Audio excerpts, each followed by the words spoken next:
What's up, everybody? This isn't really about the content of the trial, which I wished I had watched, but I don't know. I couldn't watch the whole thing and really decipher what was really going on, which would have been rather entertaining, but just too much material. The drama would have been interesting, but maybe there's a good recap. Like a good 1 or 2 hour recap, maybe even a movie. Wouldn't be the worst thing in the world. But it got me thinking. And I've alluded to this, but this is a specific example, right? One of the main tenets in this dissident movement is complete freedom of speech, and you shouldn't be punished for your speech or your ideas. And maybe the other tenet is uh, not trusting people or experts to decide what's true or what isn't true, because that can be ripe for abuse, right?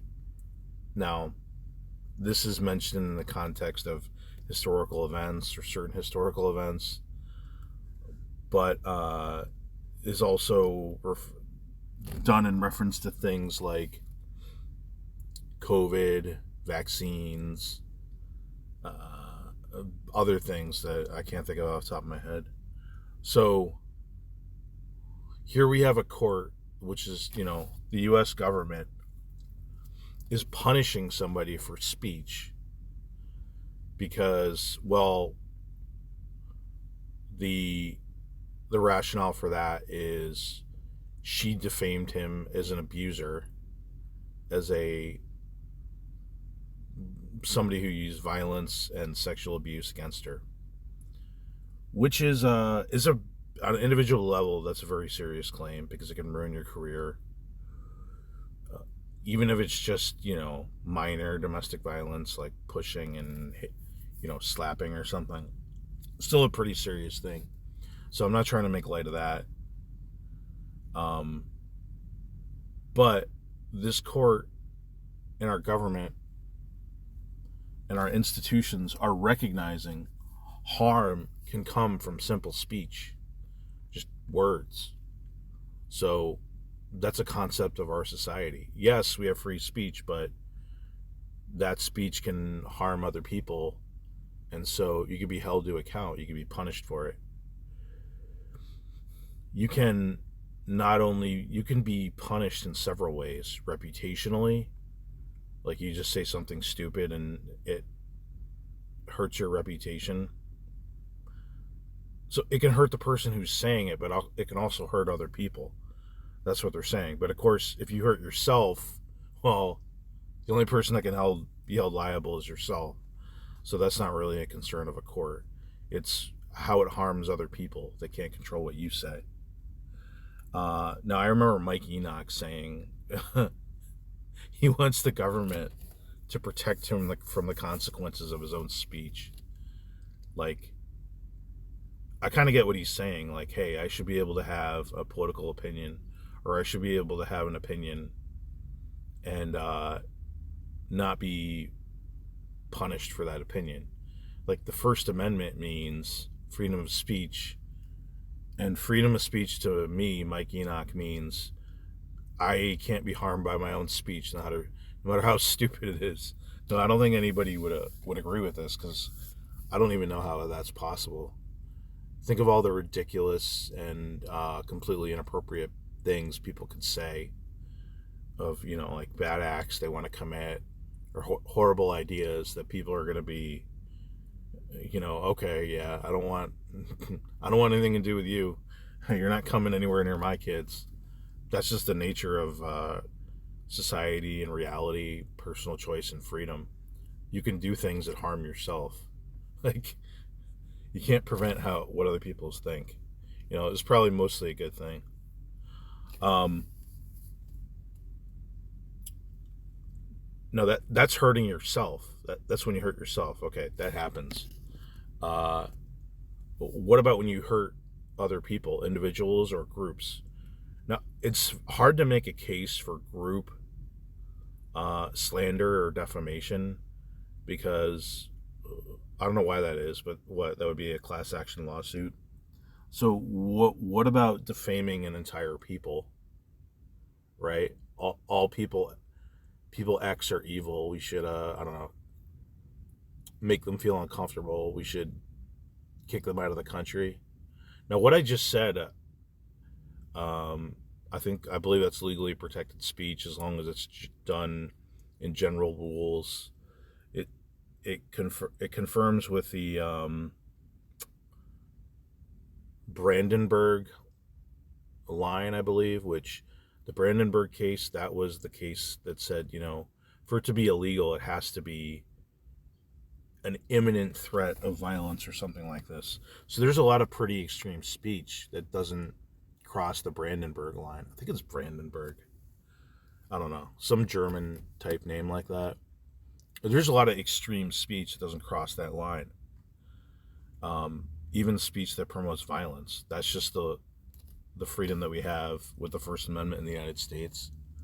You can say, you might raise some eyebrows, but I promote violence against this group. Like, I believe it doesn't cross that line, or a bunch of other crazy things. Now, there are potential consequences for that speech, not only from other people, but you can be deplatformed. You can be kept out of, I don't know, CPAC or some other events. And these things are not nearly as serious as what's happening to Amber Heard, who's being fined $15 million. Okay, whatever. She's a rich celebrity, or at least was. So you could say she can afford it, but this is a significant punishment. And to me, saying somebody is an abuser, uh, or hit you or sexually assaulted you, it's pretty bad. But to me, it's not as defamatory, even as damaging on the whole, as say defaming an entire group of people, because you're multiplying that defamation by millions, right? So even if just a little bit on each person, it's a whole group of people. So you're not going to be punished by the law or sued, but you can be punished by society through deplatforming, through reputational harm, or things like saying a certain group faked their own genocide for money and for sympathy. They faked it. It didn't happen. All the people that claim their family were murdered, they're all a bunch of fucking liars. You can legally say that.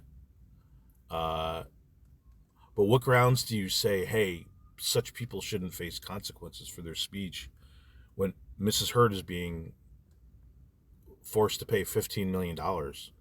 Those people aren't being forced to pay money. Unless they're in Germany, they could potentially get locked up or potentially be paid fines. But in the U.S., dissident people are complaining about, being deplatformed off YouTube, being forced on Odyssey for the reputational harm, for just stating a historical opinion. I think these people faked this event. And I think they're a bunch of grifters and liars, and they faked this event, and they're bad for society. To me, that's probably worse on the whole, societally, than saying one guy abused me or is an abuser. They're both pretty bad. So I'm just curious what these people would think about this woman being punished for speech. It's speech, bro. She's being punished for her speech, right? Like, why can't I say whatever I want? Why can't I go to somebody's town where somebody has a good reputation and claim, there's some type of child molesting rapist? Why not? You don't think it's true, that it's a lie that I just made up? Well, what if it's my truth? What if I think it's true? And then, I make up like a fake mugshot, and I go all around the town and say, look, this guy was arrested for running a child rape dungeon. Like, we should all shun him and make him feel as uncomfortable as possible. Why can't I do this? This is speech. And who can decide if that's true or not, right? Like what, we have a ministry of truth that's going to decide whether this is true or not. Well, the jury in this case decided. We have mechanisms to decide truth from falsehood, and in this instance a jury, which is, you do think of it as a kind of random group of people, of non-experts, but in the biggest cases, juries, in the biggest criminal cases, juries decide. In other cases, we have the Supreme Court, judges decide, government officials decide. But in this case, we have multiple mechanisms to decide what's true and what's not true. And we do that as a society. Because if we didn't have the capability to say, okay, we recognize this as true, we recognize this as false, how would society function? Like, how would you make a decision on it? What's the difference between drinking water and sewage water? Well, I mean, who are you? You're a microbiologist, but like, how does that make you any more qualified from some random guy on YouTube to decide if some water is safe to drink versus it will kill you?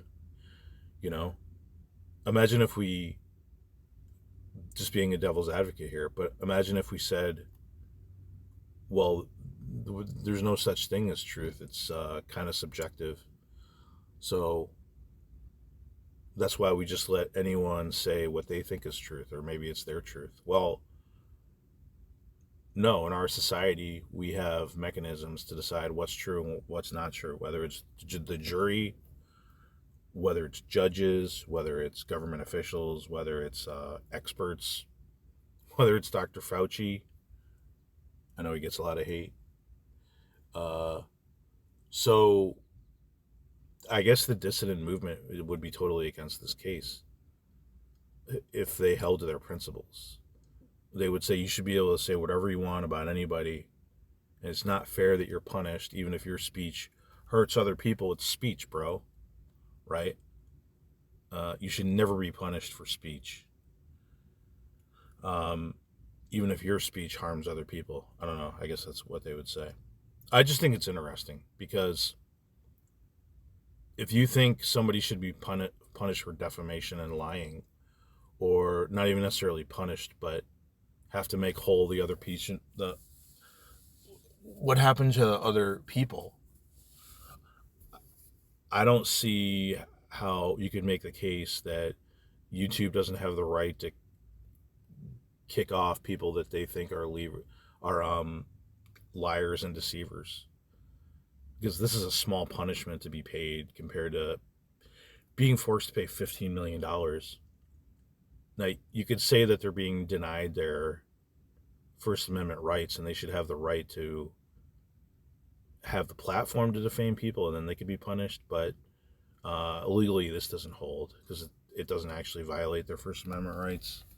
Although I kind of understand why people make that argument, like they're being denied the platform to do it. But I think you got to ask yourself, either you want mechanisms to prevent falsehoods from falsehoods and defamation and incitement against people. Either you want to have some type of enforcement against that, or you don't, and you just want people to say anything. And either you want people to face consequences for their speech, or you don't.